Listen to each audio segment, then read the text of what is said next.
Every single day I am chased out of my bed by my own thoughts.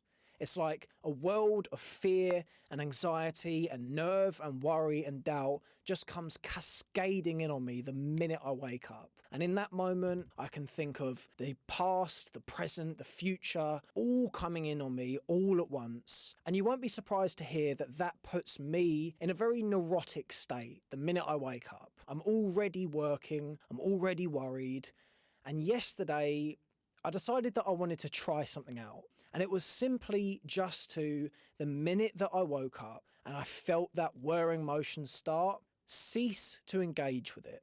I wanted to make yesterday entirely about connecting with the practice of existence itself. I didn't try and plan out what I was going to do. I didn't try and work out which plates needed to be spinning at what times. I just wanted to enjoy my day. And you won't be surprised to hear that as a result of making that decision and choosing to do that, not only did I have a significantly less stressful day than I so often have, but I also had a more productive day. And I enjoyed the things that I did far more. And the most salient point of yesterday came as I sat at the park, found myself up in a tree, and I just thought, when was the last time I actually sat in a tree and just enjoyed not trying to do anything as such, just enjoying being sat up in a tree. You're not figuring anything out, you're not working on any projects, you're just enjoying being in the fresh air, doing something that as children we used to always understand to be an enjoyable practice, and just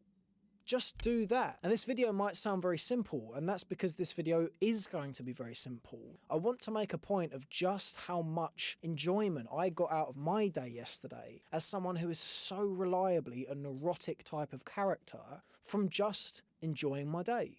Not trying to get anything out of every single moment all the time. And I imagine you, if you're watching this video, am so prone to trying to optimize everything that I do. It's like each minute of the day must be allocated towards some specific task that sets me up well for the future or rectifies an issue of my past. And I realized very importantly yesterday, one of the most prevalent and prolific ways of actually calming yourself down so that you don't worry so much about the past and you don't fear so much for the future is to do things that you actually enjoy doing in this moment now. And that is as simple and has always been as simple as just going for a walk because you want to, seeing your friends because you'd like to talk about your weekend, going and doing anything that you enjoy doing. If you like going and playing football, if you like going and practicing martial arts, if you like going and drawing, artistry, whatever, then just go and do it. We spend so much of our time trying to get the very most out of every single moment. And as a result of doing that, we quite reliably jeopardize each moment within that. We spend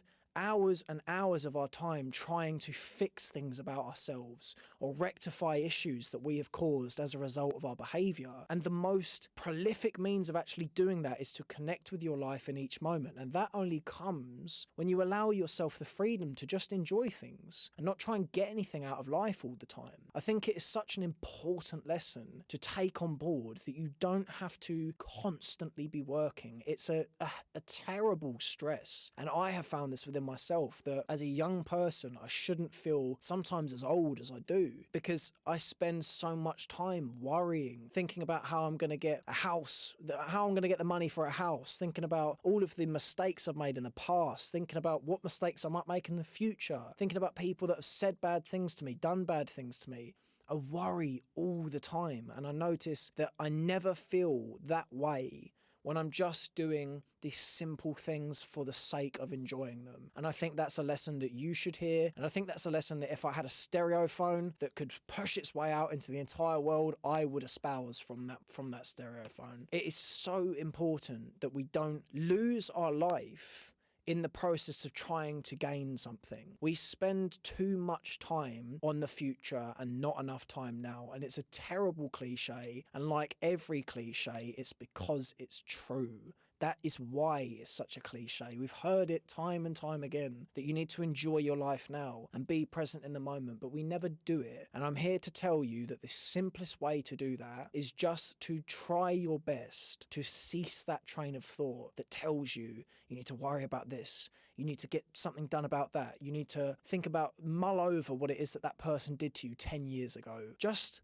back yourself and trust that you have the capacity and the mental fortitude to just cease those trains of thought. We feed into them all the time. I recently went on a meditation retreat in which I realized very, very vividly that so much of the time our suffering comes from an inability to stop a thought before it runs off 2 hours down the line and we've spent that time miserable. Thoughts cannot hurt you unless you let them hurt you. And that applies entirely to the process of anxiety. When you sit there and worry about your past, and you sit there and you fear for what might come next in your life, that is you letting the thought wash over you and go through you without you stopping it. I'm telling you now, you have the strength, so long as you choose to have it, to just stop that from happening. And with that known, the best way you can do that is to find the simple things you like doing and just fucking do them. Go out today and do one thing with the intent just to enjoy it. Just spend a period of your day totally devoted to whatever it is that you are doing in that moment, and I can promise you it will be the most enjoyable time of your day. I know we've got our obligations in this world and there are things we need to do, but pay some attention to the fact that if you did that more often and you spent more of your time in that state of mind, you would probably have a better life. See you in a bit.